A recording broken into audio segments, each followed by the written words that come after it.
하나님, 주의 날에 귀한 예배를 들을 수 있음을 감사를 드립니다. 매일매일이 주의 은혜 가운데 눈동자와 같이 주님의 보살핌이 없으면 우리는 세상으로 달려가기 쉬운 그런 인생들입니다. 육신의 생각은 하나님과 원수가 되고 우리의 본디 부패성은 생각과 마음이 전적으로 죄와 악에 기울어져 있는 이러한 존재들입니다. 이러한 죄인을 그리스도의 보혈로 인해 죄사함으로 어두운 세상 가운데서 건져주시고 또한 성령님의 보살핌으로 저희를 보호하시니 참으로 감사를 드립니다. 하나님, 어느덧 작물이 각기 열매를 맺는 가을입니다. 계절의 변화를 통해 하나님의 우주에 대한 질서와 보살핌 그리고 그 위에 부으신 넘치는 은혜를 보게 됩니다. 과일은 과일대로, 곡식은 그 곡식대로 열매를 내듯 저희 인생도 각기 하나님의 부르심에 합당하게 하나님의 말씀과 우리 안에 내주하시는 성령님으로 말미암아 주의 계획대로 각기 아름다운 열매를 내는 그러한 인생이 되기를 기도드립니다. 예수 그리스도의 몸이요 만물 안에서 만물을 충만케 하시는 자의 충만이라고 하신 이 교회를 위해 기도합니다. 성가교회와 이 시대의 교회가 어두운 세상 가운데 진리의 빛을 드러내는 등대로 부패하여 악취나는 세상에 대해 이 시대의 소금으로서 서 있는 참된 교회가 되기를 원합니다. 빛의 자녀여 소금 같은 존재가 되라고 하신 하나님의 말씀이 정말 이 시대, 이 상황에 꼭 맞는 저희에게 주신 이 시대의 사명과 같은 생각이 듭니다. 저희 성도가 성령과 믿음으로 머리 되시는 그리스도와 깊이 연합되어 바른 말씀과 믿음으로 이 세상의 빛과 소금의 자녀가 되기를 원합니다. 하나님, 이 국가를 위해서 기도를 합니다. 많은 부분에서 질서가 무너지고 부패하고 내적인 치유가 이루어지지 않고 있는 이 나라를 하나님 불쌍히 그리고 긍휼히 여겨주시옵소서. 만인이 만인을 미워하고 편가르고 조롱하고 각기의 부패한 마음이 드러나 어느 하나 성한 곳이 없고 심히 부패하고 악진하는 그런 사회가 되어가는 것이 아닌가 심히 걱정할 수밖에 없는 현실을 살고 있습니다. 이런 시대를 살고 있는 낮고 가난한 자들을 보살펴 주시옵시고 믿는 자들이 먼저 용서하고 사랑하고 세상보다 더 낮아지는 그리스도의 삶을 살아가게 하여 주시옵소서. 이 세상에 내신 모든 권세는 하나님께로 나지 않은 것이 없다고 하셨는데 하나님, 그 권세를 가진 모든 이들이 지혜와 사랑으로 공유와 평화를 유지하도록 그 주어진 권한을 사용할 수 있도록 도와주시옵소서. 하나님, 진로를 놓고 기도하는 성도들, 육신의 연약함을 놓고 고민하는 성도들, 사람들 간의 관계 가운데서 어려움을 느끼는 어려움으로, 경제적인 어려움을 겪고 있는 성도와 가정들이 있습니다. 하나님, 그 가정들을 돌봐주시고 그 영혼과 육신을 먹이시고 마음에 하나님의 위로가 함께 하시며 충만한 사랑이 함께 하시기를 간구를 드립니다. 지혜 자체이신 하나님께 성령의 이름으로 간구하는 지혜를 허락하여 주시옵소서. 넘치게 그 지혜를 부어주시옵소서. 저희의 영혼을 풍성한 말씀으로 먹이시는 하나님, 이 시간에도 저희 영혼에 필요한 귀한 말씀을 전하시는 주의 종의 입술을 주장하시어 말씀이 풍성히 나눠지고 그 말씀을 통해 그리스도께 깊이 연합되는 성찬과 같은 귀한 시간이 되기를 기도드립니다. 예수 그리스도의 이름으로 기도드립니다. 아멘.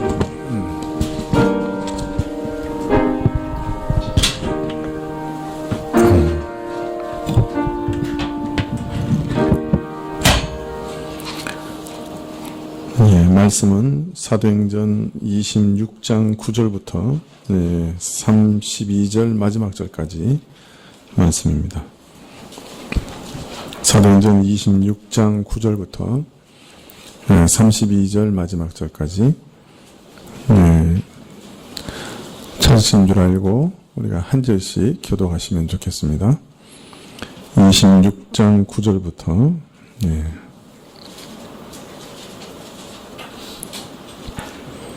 한 절씩 교독하시죠. 나도 나사렛 예수의 이름을 대적하여 범사를 행하여야 될 줄 스스로 생각하고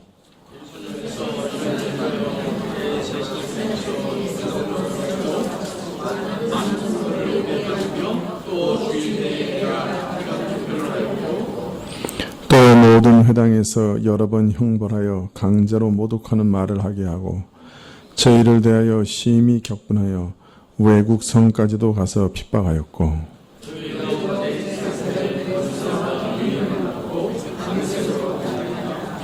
왕이여 때가 정온화되어 길에서 보니 하늘로서 해보다 더 밝은 빛이 나와 내 동행들을 둘러 비치는지라.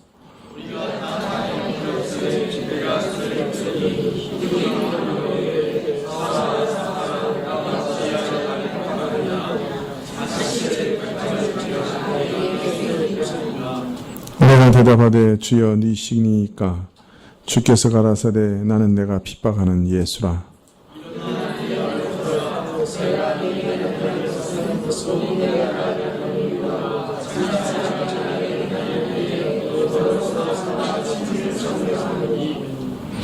이스라엘과 이방인들에게서 내가 너를 구원하여 저희에게 보내어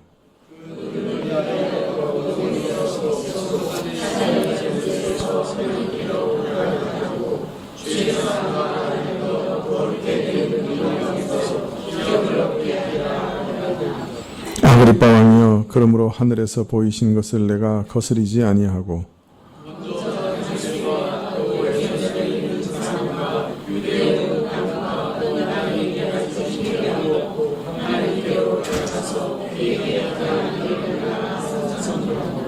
유대인들이 성전에서 나를 잡아 죽이고자 하였으나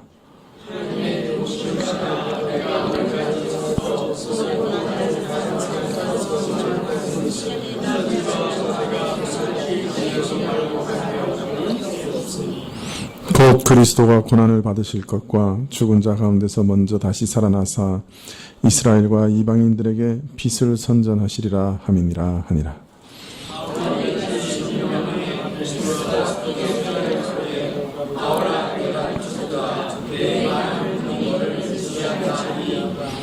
바울이 가로되 베스도 각하여 내가 미친 것이 아니요 참되고 정신 차린 말을 하나이다.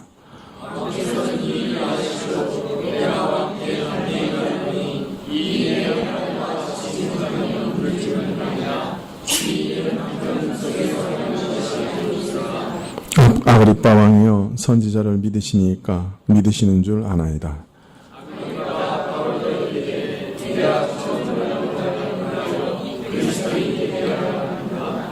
바울이 가로되 말이 적으나 많으나 당신뿐 아니라 오늘 내 말을 듣는 모든 사람도 다 이렇게 결박한 것 외에는 나와 같이 되기를 하나님께 원하노이다 하니라.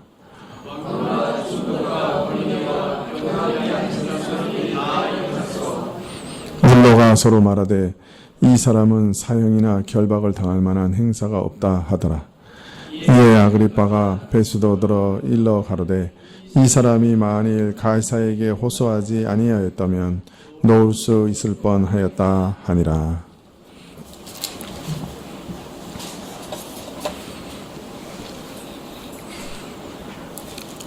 매복하였다가 바울을 살해하려고 하는 유대인들의 흉계를 천부장이 알게 되었습니다. 바울의 조카가 그 일을 알렸지요.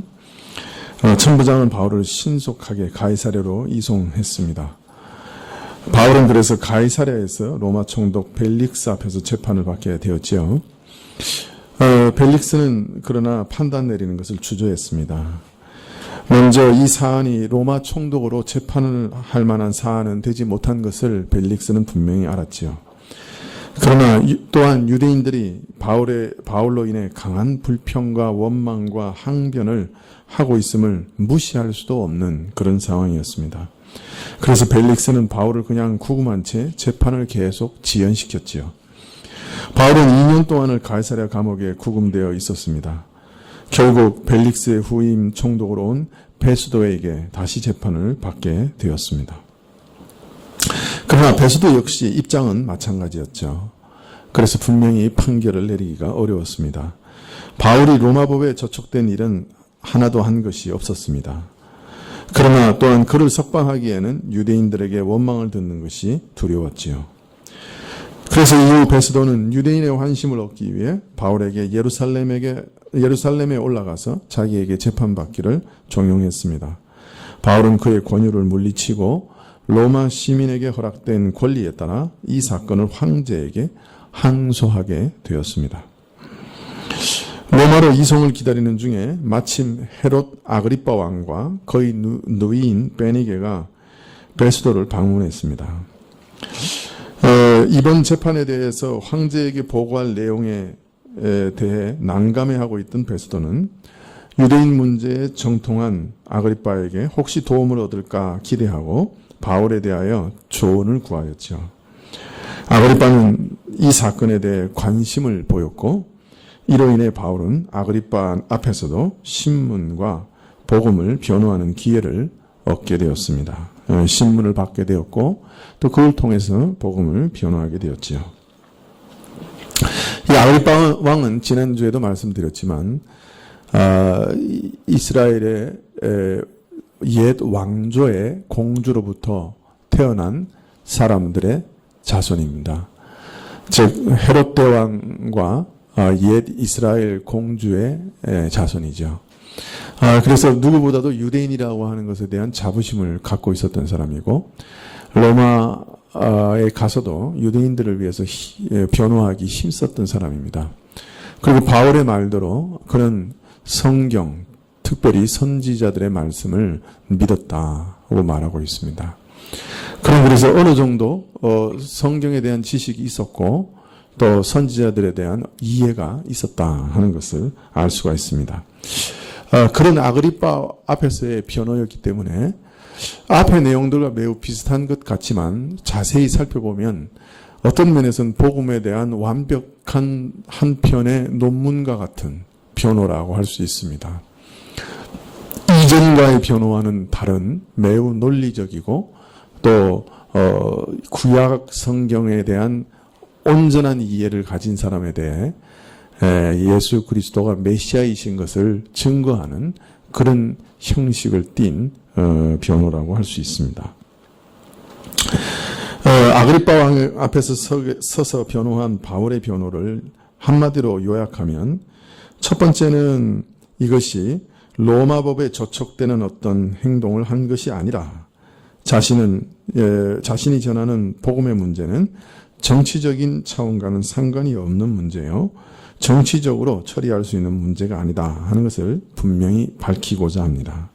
즉 로마법과 이 세상 법정 앞에서 그는 범죄한 것이 없다 하는 것을 밝히려고 한 것이죠.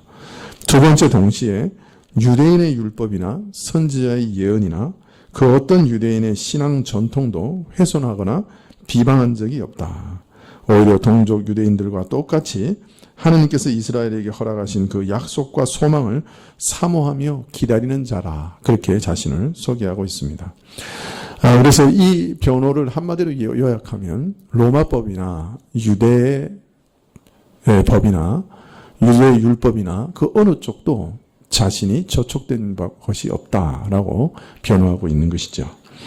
그는 맨 먼저 자신이 이렇게 쇠사슬에 묶여 이렇게 죄수의 삶을 살게 된 가장 근본적인 이유가 바로 이스라엘 12지파가 그토록 소망했던 하나님의 약속을 자신도 기다리고 또 그것을 그 약속을 믿고 또 그 약속이 이루어진 것을 확신하기 때문이다. 이렇게 말하고 있습니다.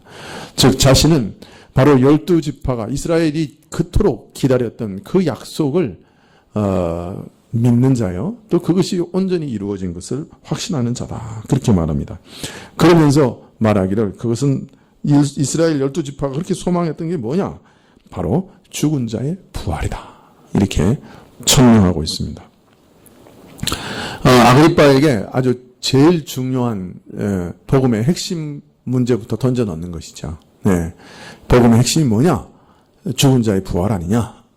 이것이 이스라엘이 그토록 소망했던 것이 아니냐? 나는 바로 이 육체의 부활, 바로 이것 때문에 이렇게 억어된 몸이 되었다. 그리고 이 모든 변호도 결국은 죽은 자의 소망, 그 부활에 관한 것이며 이것이 유대인의 전통을 부인하는 것이 아니다. 이렇게 아주 강력하게 먼저 변호하고 있습니다. 참으로 범죄한 모든 사람에게 있어서 이제 유일한 소망은 그리스도를 통한 육체의 부활밖에 없는 것이죠. 이미 죽어 있는 사람에게 유일한 소망이 뭐냐? 육체의 부활이죠. 참 아그리빠와 버니게 그리고 천부장들과 총독 그들이 이제 바울을 신문하기 위해서 나올 때 아주 그 정장을 아주 으리으리하게 차려 입고 나왔다. 그렇게 25장 말미에 기록하고 있습니다. 아주 그냥 뭐라 그럴까요? 그 왕으로서 갖춰야 할 위엄과 그 왕복을 다 갖춰 입고 아주 공적인 자리에서 이렇게 참 그 뭡니까 이렇게 그 대단히 멋있는 옷을 입고 번쩍이는 옷을 입고 탁 앉았다는 거예요. 왕복을 입고 그 앞에 이제 쇠사슬에 묶이는 죄수가 서 있습니다. 그리고 이제 변호를 하고 있는 것이죠. 그런데 어떤 면에서는 육체의 부활에 대해서 딱 선포하는 것입니다. 그 역으로 말하면 당신들이 그렇게 모든 것을 많이 소유하고 있고 그렇게 영광스러운 옷을 입고 있고 대단히 높은 권세와 지위를 갖고 지금 내 앞에 있지만 사실 내가 보기에는 당신들은 끝내는 흙으로 돌아갈 비천한 자들에게 불과하다. 마치 이렇게 말하는 것 같아요. 내가 지금 여기 재판을 받고 있는 것은 바로 육체의 부활 때문이다. 아주 이렇게 당당하게 선언하고 시작합니다.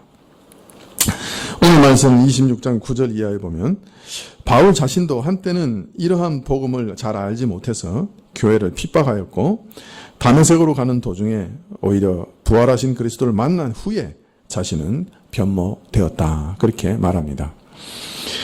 그리고 그는 변모되었을 뿐 아니라 그리스도의 종이 되었으며 모든 사람에게 그가 본 일과 그리스도께서 앞서 그에게 계시한 일들을 증거하는 증거자가 되었다. 그렇게 말하고 있습니다. 다른 곳에서는 보통 예수 그리스도를 본 것을 많이 강조합니다. 그리스도께서 죽으시고 다시 부활하신 참된 메시아인 것을 매우 강조하는데 오늘 말씀은 두 가지를 함께 강조합니다. 그러니까 이전하고 좀 달라진 거죠. 26장 16절에 보면 일어나 내 발로 서라. 내가 내게 나타난 것은 곧 내가 나를 본 일과 장차 내가 내게 나타날 일에 너로 사안과 증인을 삼으려 함이니.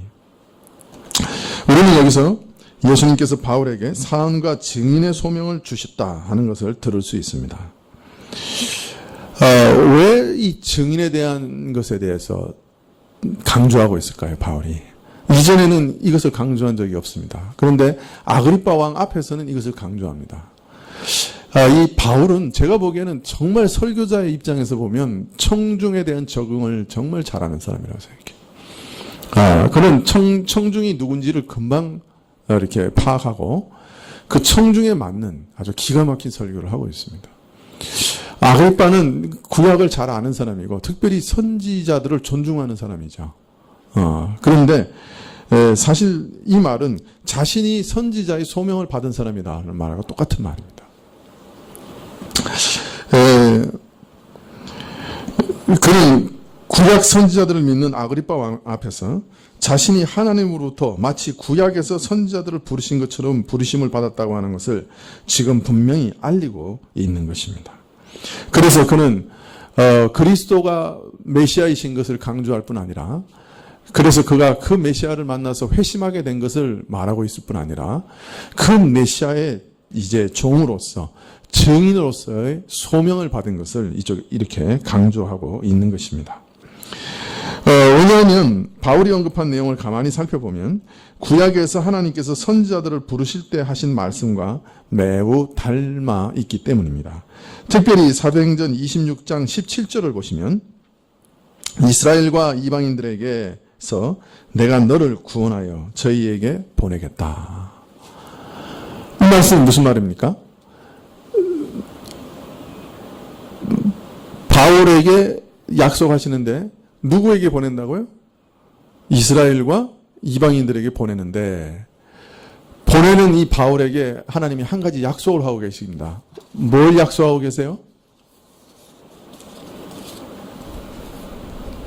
뭘 약속하고 계세요? 이스라엘과 이방인들로부터 어떻게 하시겠다? 구원해 주시겠다. 이렇게 약속하고 계십니다.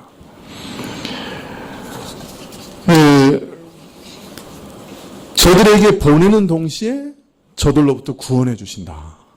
이 말은요, 사실 여기 처음 나오는 말이 아닙니다.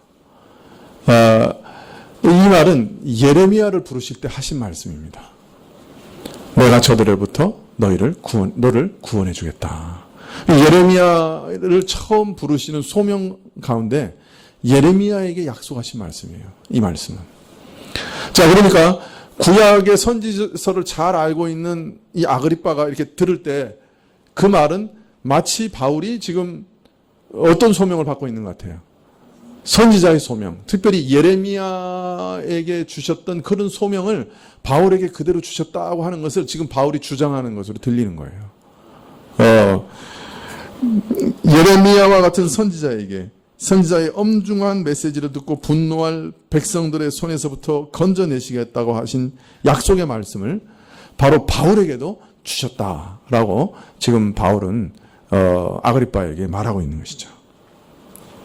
사역을 감당할 때 고난에서 건져주시겠다는 약속은 아니지만 고난 중에서 그 생명을 지켜주시겠다고, 그래서 계속해서 사역을 감당하게 해주시겠다고 약속하고 있습니다.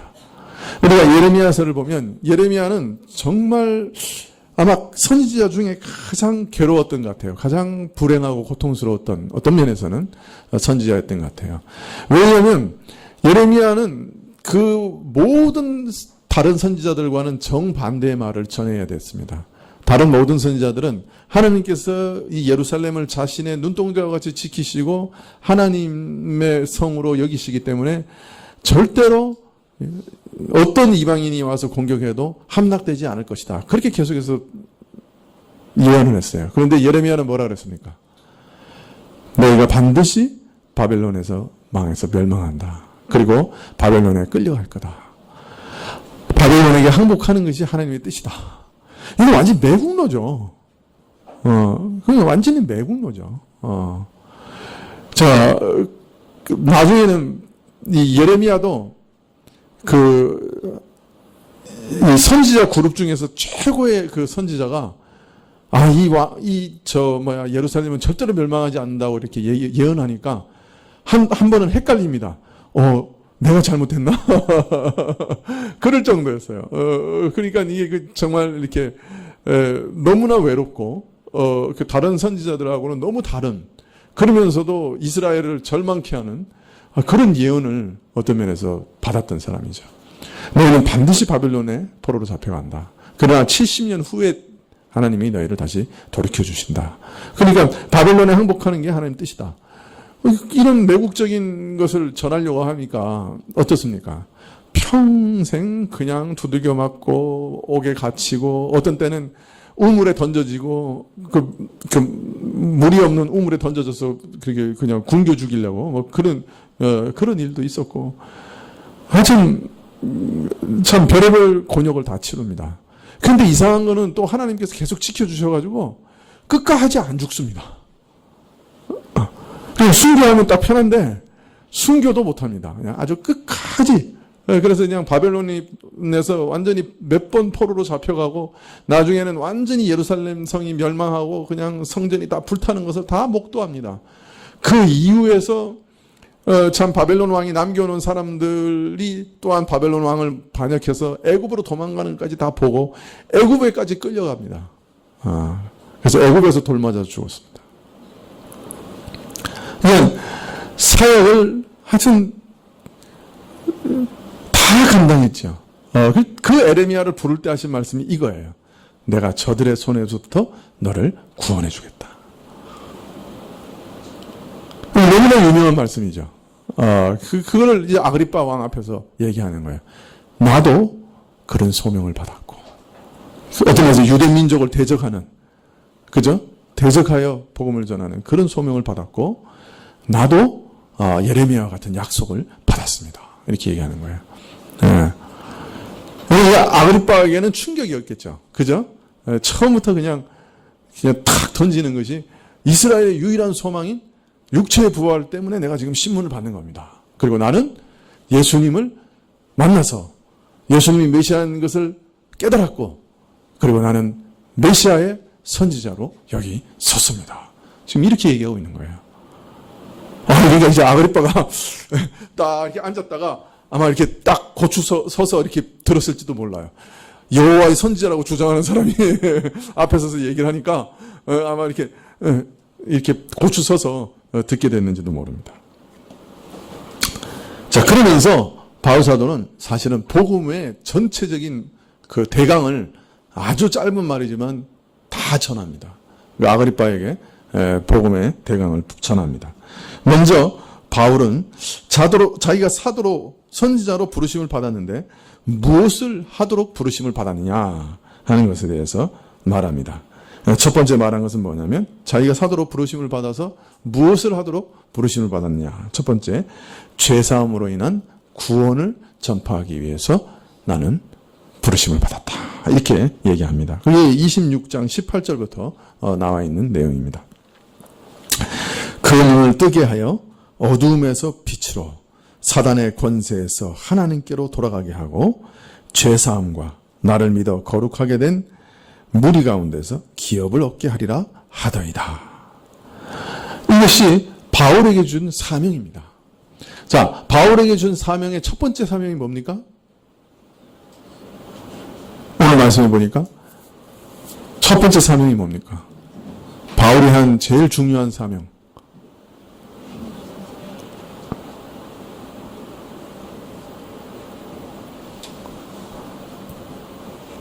18절에 보니까 눈을 뜨게 하는 사명이다. 그래서 바울이 이 선지자로서 또 이 사도로서 모든 사람들에게 나가서 말씀을 전하면서 했던 가장 중요한 일은 뭐냐면 사람들로 하여금 눈을 뜨게 하는 사역이었습니다. 자, 눈을 뜨게 하는 사역이라고 하는 말은 지금 모든 사람들의 상태는 어떤 상황이라는 겁니까? 눈을 감은 상황입니까? 눈을 못 보는 상황입니까? 눈을 그냥 잠잘 때는 눈을 감고 있다는 거예요? 아니면 눈이 멀었다는 거예요? 네, 여러분, 성경에서는 항상 예수님을 믿지 않는 모든 사람들, 예수님 믿기 전에 모든 사람들의 상황에 대해서 뭐라 그러냐면 저들이 어두움이라고 얘기합니다. 항상 어두움이라고 얘기합니다. 그래서 요한복음 1장에 보면 어두움의 빛이 돼 어두움이 깨닫지 못했다. 그렇게 말합니다. 아무리 복음의 빛이 비춰도 눈이 감겨 있어요. 그럼 그 사람은 빛 속에 있어도 어둡습니다. 그죠? 그 눈이 감겨 있기 때문에 그 사람은 늘 어두움 속에 갇혀 있는 사람이에요. 맹인과 마찬가지입니다. 여러분이 어떤 때는 참 복음을 전하면 어떻습니까? 사람들이 잘 받아들이질 않죠. 그래서 막 화가 납니다. 어떤 때는 특별히 가족들한테 전하면 화가 납니다. 왜? 예? 안 들으니까 그렇죠. 근데 여러분 그 화내면 안 돼요. 가족들에게 전할 때. 왜냐하면 지금 그 사람은 눈이 감겨 있거든요. 나는 눈 떴어요. 여러분 눈 뜬 사람하고 눈 감긴 사람하고 싸우면 누가 이긴다? 네? 눈 뜬 사람하고 눈 감은 사람하고 싸우면 누가 이긴다? 서울 가본 사람하고 서울 안 가본 사람하고 싸우면 누가 이긴다? 안 가본 사람이 이기는 거예요, 여러분. 네. 아니 눈 떠서 보이는데 나는 그 사람은 안 보이는 거예요. 그러니까 아무리 말을 해도 그 사람은 말을 듣질 않아요. 근데 이제 우리가 이제 일반 나하고 아무런 관계 없는 사람들에게는 전하면 이게 객관성을 유지할 수 있어요. 저 사람은 눈이 안 보여. 근데 내가 전해도 못 알아들을 수 있어. 못 믿을 수도 있어. 그래서 내가 이렇게 전하더라도 이게 객관성을 유지해가지고 내가 막 이렇게 감정이 상하거나 막 화가 나거나 그렇지는 않아요. 그죠? 보통은 그렇잖아요. 물론 너무 애가 달아가지고 전할 때 이제 뭐 안 들으니까 좀 마음 상할 때도 있지만, 그러나 이 친척이나 특히 부모나 형제에게 전할 때는 어떻습니까? 마음이 완전히 막 화가 나고 마음이 상해요. 그래서 그때부터 뭐를 잃어버리냐면 객관성이라는 걸 잃어버려요. 그런데 여러분이 이 객관성을 잃어버리는 순간에 복음을 전하지 않은만 못할 정도로 그 사람과의 관계가 망가집니다. 여러분, 바울이요, 정말 놀라운 복음 사역자예요. 그 청중에 대해서도 너무 잘 알지만, 바울은 이 유대인들에 대해서는 어떤 마음이 있었어요? 자기 친척 아니에요. 그죠? 그러면서 뭐라 그랬어요? 차라리 내 이름을 생명책에 지워버리고 저 유대인들 구원해 주시면 좋겠다. 그렇게 기도하는 사람이에요. 마음이 정말 이렇게 불타오르는 사람이라고요. 그러니까 감정적으로는 너무너무 애타는 거예요. 뭐 자기 부모가 안 믿는 거잖아요, 사실. 그죠? 그런데 이 유대인들에게 전하는 복음을 한번 보세요. 우리 같으면 어떻게 했을까? 안 믿으면 죽어! 지옥 간다니까! 이렇게 전했을 것 같아. 그죠? 막 위협이라도. 그러니까 우리가 보통 이렇게 전하잖아. 예수 천당, 불신 지옥. 그죠? 이게 우리가 이제 우리가 사랑하는 사람들에게 전하는 메시지잖아요. 그죠? 바울을 보세요. 불신 지옥, 이 말이 없어요. 그냥 복음의 사실만 객관적으로 계속해서 전하고 있는 거예요. 여러분, 이거 굉장히 주의하셔야 돼요. 우리가 사랑하는 사람들에게 복음을 전할 때 가장 많이 하는 실수가 객관성을 잃어버리는 거예요. 무슨 말인지 이해되시죠? 네. 저도 많이 해봤던 것이고요. 여러분들도 많이 실패하는 것일 거예요. 여러분, 그분이 내 어머니와 내 아버지이기 때문에 구원받아야 되는 건 아니잖아요. 그가 그리스도로부터 잃어버린 바 된 사람이기 때문에 구원을 받아야 되는 거 아니에요. 근데 우리는 복음을 전할 때 자꾸 저가 내 동생이고 내 친척이고 내 이모고 내 부모고 내 어머니고 내 아버지니까 구원을 받아야 된다고 생각을 하는 거예요. 그러다 보면 내가 뭘 잃어버려요? 객관성을 잃어버려요. 그래서 그때부터는 감정이 일어나고 부하가 치미는 거예요. 그래가지고 그냥 감정적으로 대한다고. 그래가지고 어떻게 이걸 안 믿을 수가 있어? 이러면서 이제 막 이제 화를 내는 거예요. 근데 저쪽에서는 하나도 안 보이거든요. 믿고 싶어도 믿어지지가 않는 거거든요. 그러니까 자식이 저렇게 애를 쓰니까 믿고는 싶어. 그런데 안 믿어지는 걸 어떻게 해? 그렇다고 거짓말할 수는 없잖아. 그러니까 부모의 마음이 고통스럽고 전하는 사람은 뒤집어지고 이러면서 나중에는 어떻게 됩니까? 감정이 서로 악화돼가지고 이 집은 다시 안 올 거야. 그러고 나온다니까. 그러면 이제 그 부모하고 어떻게 돼? 감정이 복음을 전하지 않은 것만 더 못한 그냥 완전히 그냥 어그러져 버리는 그런 상황이 되어버리는 거예요. 네. 여러분, 이 복음을 전할 때 이걸 아주 명심해야 돼요. 상대방이 지금 눈이 완전히 감겨 있는 맹인과 같다 하는 걸 늘 잊어버리면 안 돼. 자, 그러면 어떻게 해? 다른 방법이 없다니까. 눈뜨게 하는 수밖에 없잖아. 근데 내가 눈을 까집어서 뜨게 해주면 참 좋겠는데 그게 불가능하잖아. 그죠? 그러나 바울은 눈을 뜨게 하는 사역을 했다 그래요. 어떻게 했다는 거예요? 바울의 방법을 보라고요. 바울은 자신이 경험한 사실, 복음의 객관적인 사실을 그냥 계속 전한 거예요. 그런데 하나님이 긍휼을 베풀어 주시면 어떻게? 그 사람 눈을 뜨게 해주시는 거예요. 우리가 이걸 잊어버리면 안 돼. 우리는 열심히 너무 지나쳐가지고 상대방 눈을 막 뜯어내려고 그래요. 그냥 막 눈꺼풀을 그냥 막 억지로 그냥 막 찢어내서라도 그냥 그 눈을 뜨게 하려고 그래요. 우리가 그만한 능력이 있으면 하죠.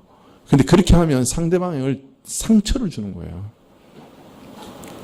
상대방 마음을 아프게 해서 그냥 오히려 복음 전도 사역을 실패로 돌아가게 하는, 그쪽도 감정이 상해버리잖아요. 그럼 말도 안 듣는다고. 아예. 말을 들으려고 하지도 않는다. 정말 뱀처럼 지혜로워야 돼요. 그래서 바울은 아마 그 마음은 아마 이루 말할 수 없이 고통스러웠을 거예요. 아마 당장 저 사람들이 죽어서 지옥 간다는 것 뿐만 아니라 조금만 있으면, 그죠? 로마가 와서 이 예루살렘을 잿더미로 만드는 거 다 알고 있었을 거라고. 예수님께서 이미 다 예언하셨으니까. 그런데도 객관성을 유지해요, 이 바울은. 그죠? 차분히 복음을 전합니다. 아그리빠에게도 위협하지 않아요. 당신이가 안 믿으면 죽는다. 이런 걸 안 해요. 우리가 참 부활의 소망이 있습니다. 왜 못 믿으십니까? 이렇게 아주 객관적으로 복음의 사실을 이렇게 제시할 뿐이지, 그냥 상대방에게 그냥 그 믿음을 강요하지 않습니다. 이렇게 막 눈을 강제로 뜨게 하려고 하지 않아요. 여러분, 이 복음의 객관성이라고 하는 게 굉장히 중요해요. 복음을 전할 때 이걸 놓쳐버리면 전하는 것보다 못한 지경에 빠지기 쉽습니다. 무슨 말인지 이해되시죠? 다 실패 한두 번 해봤죠? 다 해봤을 거예요. 자, 바울의 가장 근본적인 사역이 뭐였다고요? 눈을 뜨게 하는 사역이었다. 그런데 눈 뜨게 하는 거는 바울이 가서 눈을 갖다가 뒤집어서 까지 뒤집어가지고 눈을 뜨게 했다는 얘기 아니에요. 복음을 있는 그대로 전했단 말이에요. 근데 그것이 바로 어떻게 하는 사역이라고요? 눈을 뜨게 하는 사역이라. 자, 눈을 뜨게 되면 어떤 결과가 일어나요? 지금까지 못 보던 거를 보게 됩니다. 지금까지 내가 어두운 가운데 있었구나 하는 것을 보게 됩니다. 그래서 빛으로 나아가게 됩니다. 그래서 어둠이라고 하는 것은 뭐라고 얘기했어요? 악한 마귀의 권세라. 악한 마귀의 권세 아래, 이 세상의 악한 영들에게 막 이끌려가지고 그냥 이 세상에서 그 악한 영이 조종하는 대로 살았던 자기의 그 어두운 모습을 보게 되는 거예요. 직시하게 되는 거예요. 그래서 빛으로, 다른 말하면 빛의 아버지로, 하나님께로 나아가게 되는 겁니다. 이게 복음의 능력입니다. 복음을 올바로 깨닫는 사람은 자기가 정말 죄인이라고 하는 것을 알게 됩니다. 복음을 깨닫게 되면, 눈을 뜨게 되면 이 세상이 악한 영들에 의해서 조종되고 있고, 이 세상이 악한 영들이 끌고 가는 대로 끌려가고 있다는 것을 보게 됩니다. 여러분, 이 지금 텔레비전 동영상 같은데 막 돌아다니는데 사람 참수하는 거, 얼마나 끔찍해요. 그냥 칼을 들고 그냥 사람 목을 막 베. 우리가 생각하면 그렇죠. 사람이 사람을 어떻게 저렇게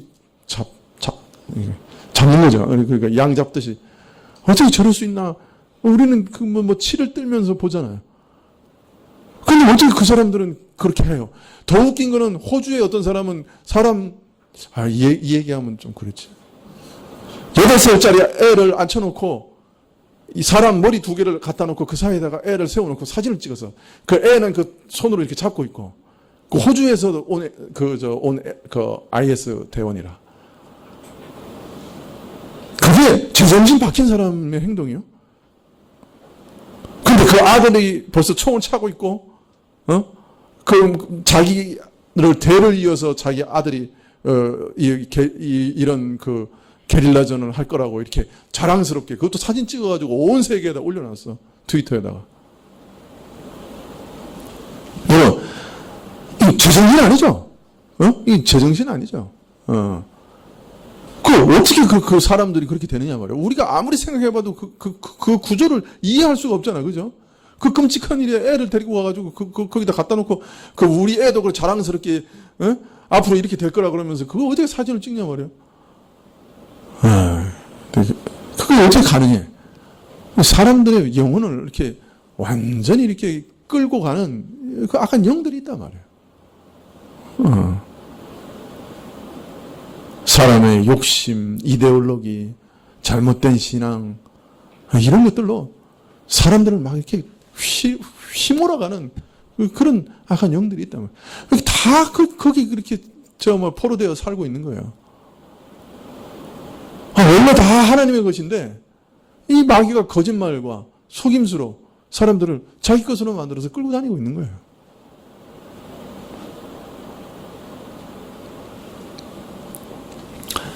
우리가 눈을 뜨는 순간에 세상은 바로 이런 것이구나 하는 것을 보게 되는 거예요.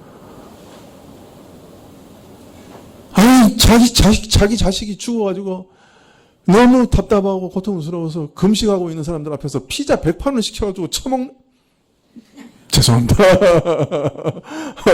그 먹는 사람들은 정신이 좀 이상한 사람들 아니에요? 그게 이렇게 평균적인 어떤 인지 능력이나 이렇게 생각과 이성의 능력을 가진 사람들이 할 수 있어요? 아무리 자기가 그거 반대한다고 해도 그런 방식으로 그 사람들을 그렇게 비웃을 수가 있냐고 말이에요. 그죠? 좀 이렇게 그 사람들을 하고 동조하지 않는다고 해도 그런 행동을 하는 것 자체는 이게 비정상 아니에요. 그렇게 생각 안 들어요? 이렇게 반응이 없습니까? 나만 흥분하는 겁니까? 여러분은 전혀 흥분이 안 돼요?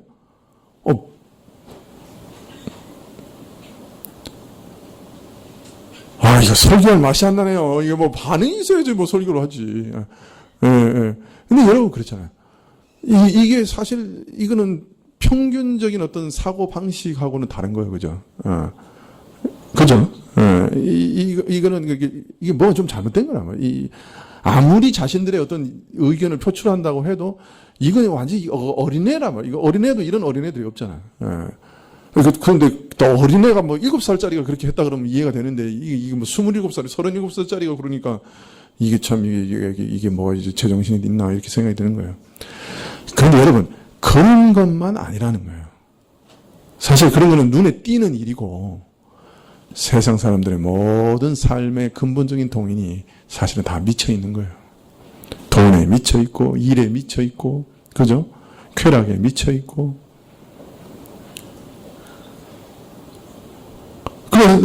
그걸 잘하는 사람들이 권세를 잡잖아요. 그래도 로마 황제들이 뭘 많이 했어요? 로마 황제가 하는 일이 두 가지였어요. 로마 시민들에게 하는 일이 첫 번째는 이집트와 북아프리카에서 밀을 많이 수입해가지고 거의 공짜로 빵을 로마 시민에게 제공해요. 일단 배부르니까 딴 생각을 안 해. 그러나 일단 배부르면 그 다음에는 시간이 남잖아. 그 사람들한테 준 게 뭐예요? 원형 경기장에서 여러분 잘 알잖아요. 그 검투사들 그거 준 거예요. 그래서 빵과 놀이를 제공하는 게 로마 황제의 의무였어요. 그거 잘하는 황제는 인기가 있고 권세를 얻는 거예요. 그거를 우리나라에서 제일 잘 적용을 잘한 사람이 누구냐? 전두환 대통령이에요. 그래서 그 사람이 그 프로 축구, 프로 야구 이런 거 만든 거예요.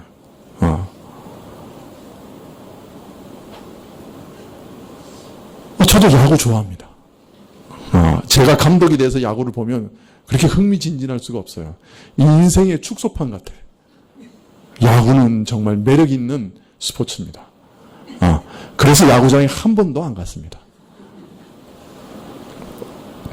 제가 빠지면 확실하게 빠질 줄 알거든요. 정신 못 차리게 빠질 줄 알거든요. 제가 저를 잘 아니까 안 간 거죠. 제가 컨트롤 할 수 있다 그러면 청년부 데리고 가가지고 야구 모자 쓰고 공감을 누리면서 야구장에 가서 몇 번 봤을 거예요. 내가 컨트롤이 안 될 줄 아니까 안 간 거예요. 어떤 면에서. 사실 야구가 나쁜 건 아니죠. 건전하죠. 그죠? 건전한 오락이죠. 그러나 중독성이 있죠. 영국에는요, 이 개신교나 이 크리스찬 신앙은 갖다 버린 지 오래됐어요. 영국의 유일한 신앙은 풋볼이에요. 축구가 유일한 신앙이에요. 그 사람들의 유일한 관심사는 축구예요. 그 사람들의 유일한 낙은 힘들게 일하고 저녁에 팝에 가서 맥주 한잔 하면서 자기가 응원하는 축구 게임 보면서 응원하는 거예요. 그거 외에는 인생에 낙이 없고 종교도 없어요. 종교예요, 그 사람들은.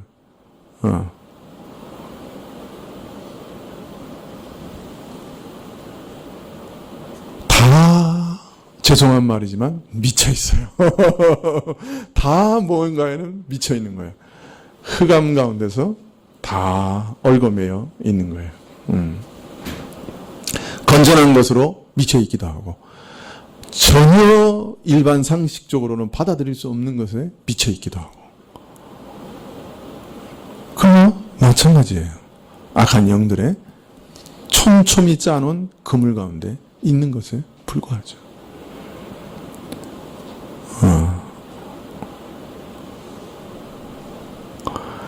그 가운데는 두려움이라고 하는 영도 있고요. 그죠? 그 가운데는 권력욕이라고 하는 영도 있고요. 그 중에 제일 센 건 뭐죠?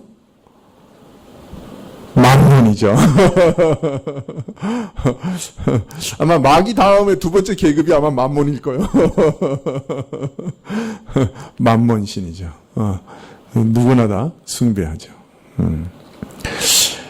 이거를 이렇게 탁 벗어나는 건 쉬운 일은 아니에요. 그러나 일단 그것이 존재하고 있다는 것을 보는 것만 해도 대단한 은혜죠. 그래서 눈을 뜨게 하시는 은혜. 세상의 그 촘촘한 구조를 보게 하는 은혜. 요새 젊은 사람들은 전부 뭐에 혹해 있냐면 이 드라마와 영화, 그 다음에 그 뭐죠? 뭐 그런 거. 정글의 정글의 법칙? 뭐 이런 거. 그 다음에 뭐 무슨 네 명이서 여행 가는 거 있죠. 그거 뭐라 그래요? 꽃보다 뭐? 청춘 뭐 꽃보다 할매 뭐 이런 거. 할매 아니에요? 누나? 할매는 없네요. 할배네. 죄송합니다. 그런 이제 오락. 제가요, 그 젊은 사람들이 이렇게 건널목 이렇게 건너가잖아요. 근데 건널목 건너가면서도 이거 보고 다닌다고요. 그래서 하도 신기해가지고 한번 이렇게 봤어요. 뭐 보나. 근데 그거 보고 있더라고. 그런 거. 이제 뭐 이렇게 귀에 꽂고 그냥 히히히 그러고 좋다 그러면서 다니는 거예요. 인생이 뭔가 하나에 중독 안 되면 못 사니까 그럴 수밖에 없지만은 여러분 우리는 그걸 알아야 돼요. 이것이 촘촘한 그물망이라고 하는 것을 알아야 돼요. 아무리 좋고 건전한 것이라도 그것이 나를 완전히 지배하기 시작하면 그때는 그것은 그물망에 걸려든 나비신세라 하는 것을 알아야 돼요. 그래서 복음이 전해지면 첫 번째로 깨달아지는 것은 내가 죄인이라는 걸 깨닫게 되고 두 번째는 이 세상이 어떤 상황인 것을 깨닫게 돼요. 이게 보통 그게 아니구나. 이게 참 심각한 흑암 가운데 강력한 영적인 세력들이 있구나. 이 사람들의 영혼과 정신과 이 세상을 이렇게 이끌어가고 있는 게 있구나. 그걸 이제 발견하는 것이죠. 오늘날 현대 사회에 있어서 가장 중요한 무서운 이 흐름은 사실은 상대성이라고 하는 거예요. 절대적인 게 없다는 거예요. 뭐든지 다 상대적인 거란 말이에요. 이것이 마귀의 가장 무서운 거짓말이에요. 이것이 전 문화권을 다 휩쓸고 있고 철학과 과학을 다 휩쓸고 있어요. 사실 이게. 한마디로 모든 것은 상대적이다. 이 말이 마귀가 지금 현대인에게 불어넣는 가장 무서운 거짓말이에요. 그래서 윤리 도덕도 절대적인 것이 없어요. 그 이전에는 뭐 동성애 이런 거는 굉장히 반대했잖아요. 그 요새는 상대적인 거니까 저 사람들이 좋다 그러면 그건 괜찮은 거라는 거예요. 하나님의 말씀과는 아무 관계없어요. 윤리 도덕도 다 상대적이라는 거예요. 그러면 절대적인 윤리 도덕이라는 건 없다는 얘기죠.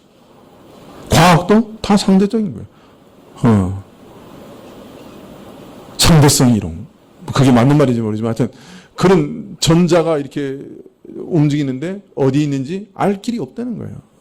확률일 뿐이라는 거예요. 절대적인 건 없다는 거예요. 누구도 마찬가지. 다 상대적이라는 거예요. 절대적인 건 없다는 거예요. 그래서 뭔가 절대적이고 이게 옳다 이렇게 얘기하면 그걸 싫어하는 거예요, 사람들이. 내 자유를 침해하는 거라고 생각하는 거예요. 이것이 제가 보기에는 이 시대의 마귀의 가장 무서운 어두움이라고 생각해요. 그 어두움으로 덮어버리는 거예요.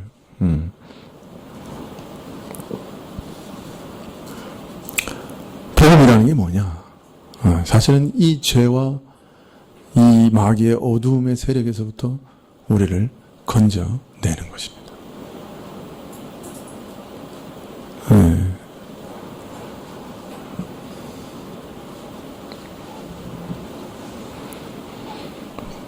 바울의 소명이 뭐였나?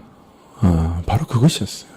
눈을 뜨게 하고 어두움에서 빛으로 그 촘촘한 마귀의 올가미에서 우리를 건져내는 것. 이것이 바울의 가장 중요한 소명이었다. 여러분의 눈을 하나님께서 밝히 띄워주셔서 이 촘촘한 세계, 코스모스라고 하는 이 마귀의 촘촘한 이 그물망을 볼 수 있는 눈을 열어주시기를 축원합니다. 전혀 다른 세상입니다. 우리가 이제 제 계획으로는 이제 사도행전 끝나고 이제 요한계시록을 좀 보고 싶은데요. 모르겠습니다. 이걸 또 차근차근 강의하면 사도행전보다 더 길어질 것 같아서 어떻게 하나 지금 고민을 하고 있는데, 사실 요한계시록이 바로 그걸 알려주고 있어요.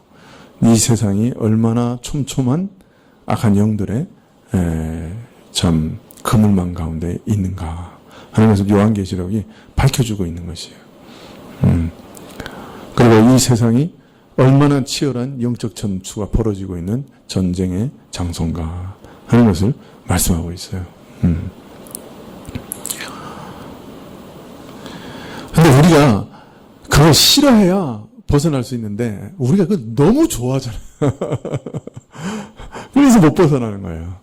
그걸 그대로 그러다 그 속에서 계속 내가 붙들고 있으면 나중에 망한다는 거 알면서도 못 벗어나는 거예요. 너 그거 계속 하고 있으면 지옥 가! 그래도 못 벗어나는 거예요. 그거 참 얼마나 무서운지 몰라요.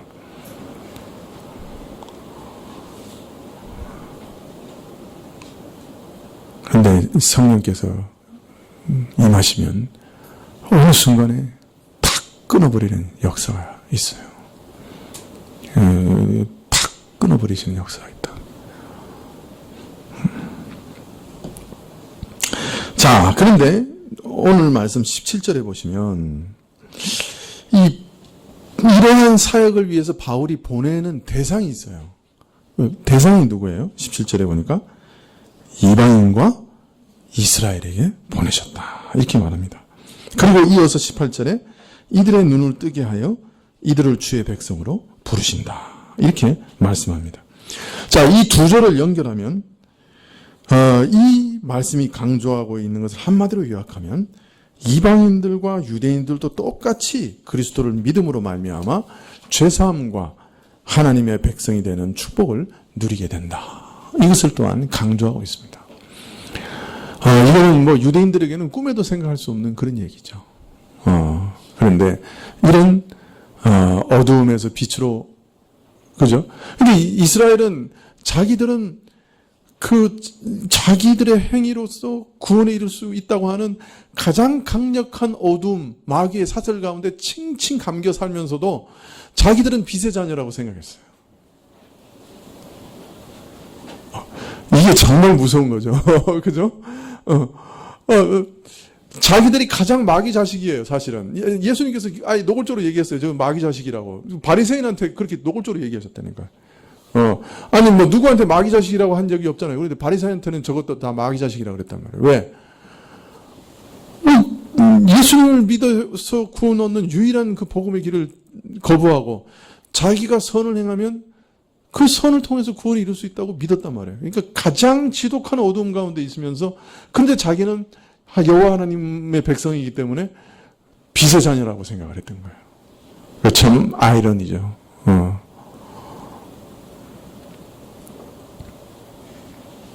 오늘날도 내가 교회 다니니까 천국 간다. 이런 어두움 속에서 그냥 아무 생각 없이 살아가는 사람들도 많이 있죠. 왜 천국 가냐 그러면 나 교회 다녀. 이렇게 다는 거죠. 진짜 믿음의 능력, 눈을 떠서 자신의 죄와 어두움의 세력을 보는 눈을 전혀 얻지 못한 상황인데도 그냥 자기의 선행과 그 교회 다니는 그 행위만을 의지해서 나 그럼 교회 다니니까 구원 얻어 이렇게 얘기하는 어리석은 사람들도 많이 있는 거죠. 그래서 유대인들은 자기들만이 빛의 자녀라고 그렇게 생각을 했는데 오늘 말씀에 이제 바울은 아주 충격적인 말을 하고 있는 것이죠. 이스라엘과 이방인들을 공히 다 하나님께서 이제 부르신다. 유대인들의 특권을 이방인들에게도 똑같이 누리게 하신다. 이렇게 이제 말하고 있습니다. 그래서 바울이 선지자로 사도로 부르심을 받았는데 바울이 하는 사명이 뭐냐? 사람들로부터 눈을 뜨게 하는 것이라. 그 눈을 뜨게 하면 어떤 결과가 일어나느냐?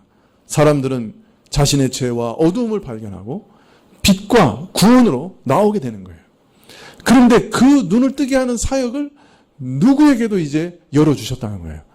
이방인에게도 열어주셨다. 그렇게 말하고 있습니다. 자, 사도행전 26장 19절에 보면 이어서 아그리빠 왕이여 그러므로 하늘에서 보이신 것을 내가 거스리지 아니하고 먼저 다메섹에와 또 예루살렘에 있는 사람과 유대 온 땅과 이방인에게까지 회개하고 하나님께로 돌아가 회개에 합당한 일을 행하라 선전함으로 유대인들이 성전에서 나를 잡아 죽이고자 하였으나. 자, 바울이 하늘로부터 부르심을 받아 전한 두 번째 일은 뭡니까? 바울의 두 번째 사명은 뭡니까?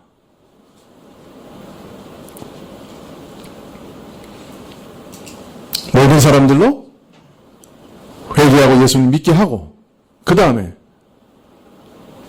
모든 사람들로 회개에 합당한 일을 행하게 하는 것이었어요. 그래서 바울의 첫 번째 사명은 모든 사람을 예수 그리스도의 이름으로 구원하고 저들을 어두움에서 빛으로 그죠? 죄악에서 하나님의 나라로 구원하는 것이었어요. 구원을 얻었어요. 구원을 얻은 사람들에게는 또 바울이 전한 게 뭐예요? 회개에 합당한 일을 행하라 하고 전했다는 거예요. 여러분 계속해서 강조해서 말씀드리지만 구원을 얻는 일에 있어서는 우리의 선행은 아무짝에 쓸모없어요. 쓰레기요. 그죠? 구원 얻는 일에 있어서는 우리 선행은 아무런 의미도 없어요. 그러나 구원을 얻은 자에게 있어서는 우리의 모든 선행은 성령의 열매며 구원에 반드시 드러나야 할 결과요. 그죠?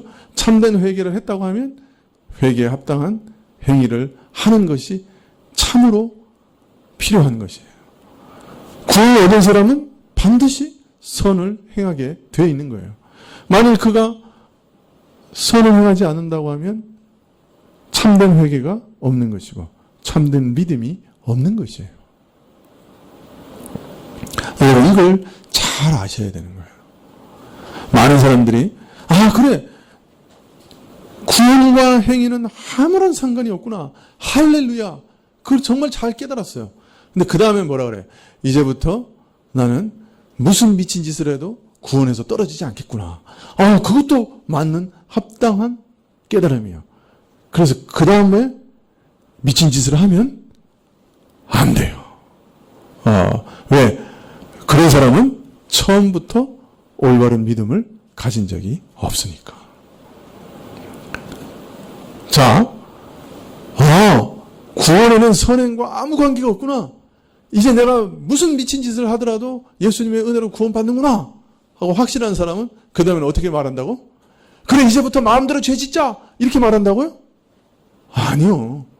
내가 이렇게 큰 구원을 얻었고 이런 무서운 죄에서 구원 얻었고 이런 흑암 세력에서부터 구원 얻었는데 어떻게 다시 내가 마귀의 종이 되리요? 어떻게 내가 다시 범죄할 수 있으리요? 내가 어떻게 다시 죄 가운데로 돌아갈 수 있으리요? 내가 어떻게 토한 것을 다시 먹을 수 있으리요? 라고 말하게 된다는 거예요. 무슨 말인지 이해되시죠? 네. 무슨 미친 짓을 해도 구원에서 떨어지지 않는구나. 할렐루야. 그래 놓고 그래 이제 미친 짓을 하자. 이거는 처음부터 복음을 잘못 이해한 것이라. 처음부터 바른 믿음이 없는 것이라. 그래서 바울이 두 번째로 전한 것은 뭐예요? 회개에 합당한 일을 행하게 하는 것이었어요. 참된 믿음의 열매와 결과가 나오도록 하는 것이었어요. 자, 이게 복음의 전부예요. 그죠?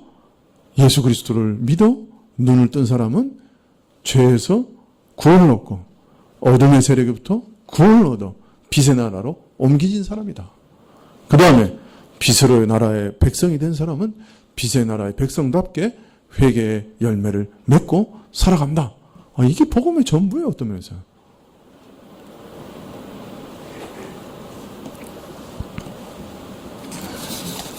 자, 마지막으로 세 번째 바울이 아그리빠에게 전한 것은 이것입니다.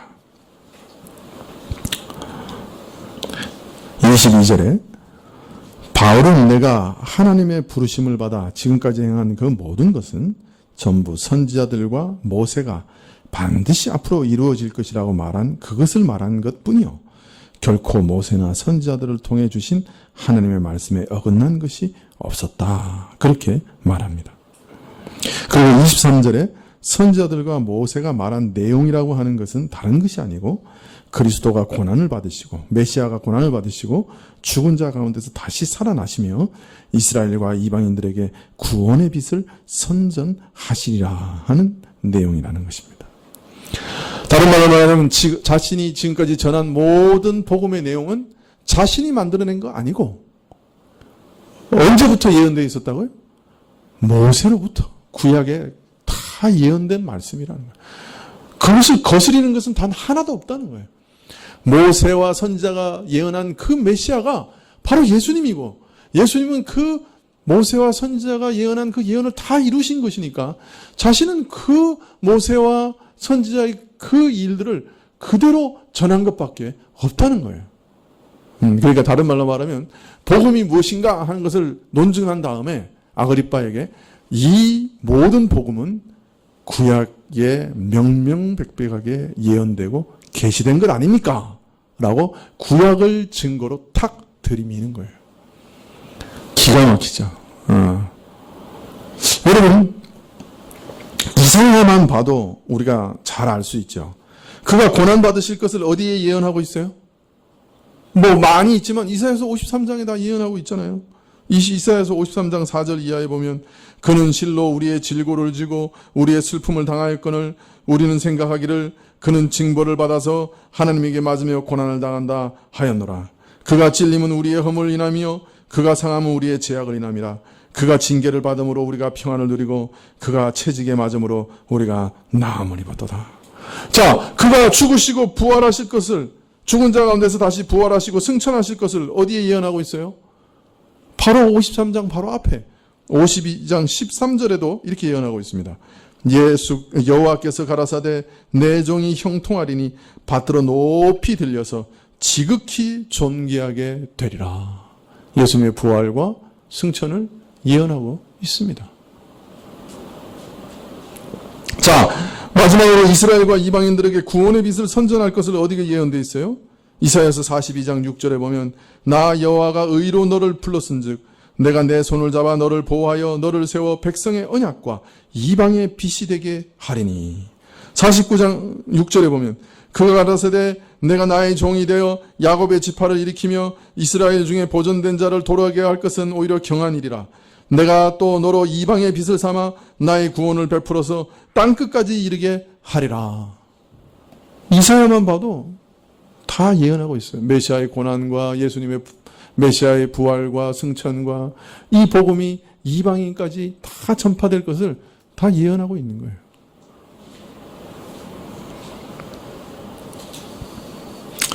선지자들과 모세를 통해 말씀하신 내용을 잘 아는 아그리빠 왕 앞에서 바울은 바로 그 선지자들의 글을 가지고 복음의 확실성을 증거하고 있었습니다. 총독 베스도는 바울의 말을 듣는데 도저히 이해가 할 수 없고 받아들일 수도 없었어요. 그래서 얘기합니다.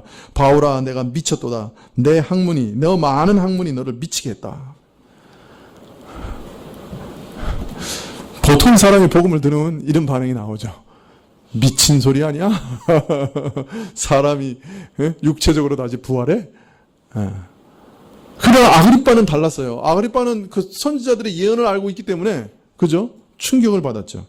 네.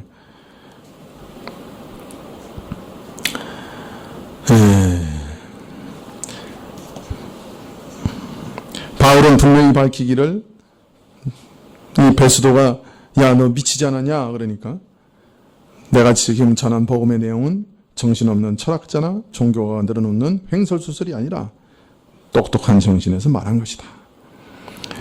이러한 복음에 대해 미리 증거한 선지자와 모세 율법에 정통한 아그리빠 왕에게는 더욱 강력하게 증거하되 지금 전하는 복음의 일은 한편 구석에서 남몰래 행해진 것이 아니로 만천하에 공개적으로 행해진 역사의 사실임이 분명하지 않습니까? 당신이 그거 다 알고 있지 않습니까?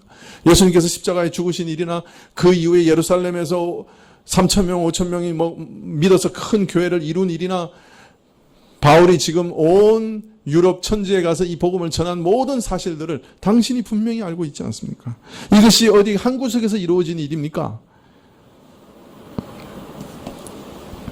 더 나아가 선지자가 전한 복음의 내용을 잘 아는 왕께서 이것이 선지자들의 예언된 그 복된 일임을 아시지 않습니까?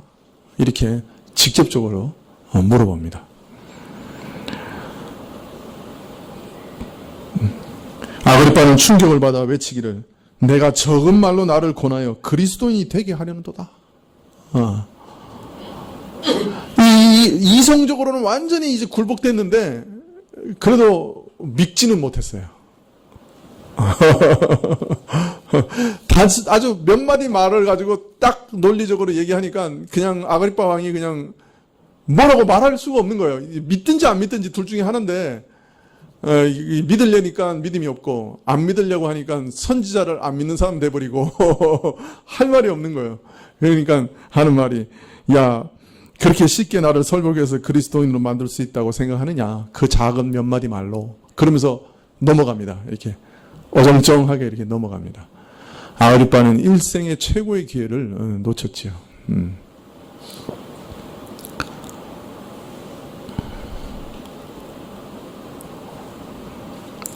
바울과의 면담이 끝난 후 아그리빠 왕은 바울이 가이사에게만 호소하지 않았다면 석방할 수도 있겠다 하고 자기 견해를 피력합니다. 그러나 황제에게 호소된 것은 일단 한번 요청하면 시행되어야 했기 때문에 바울을 로마로 보내지 않을 수 없었지요. 기도하시겠습니다.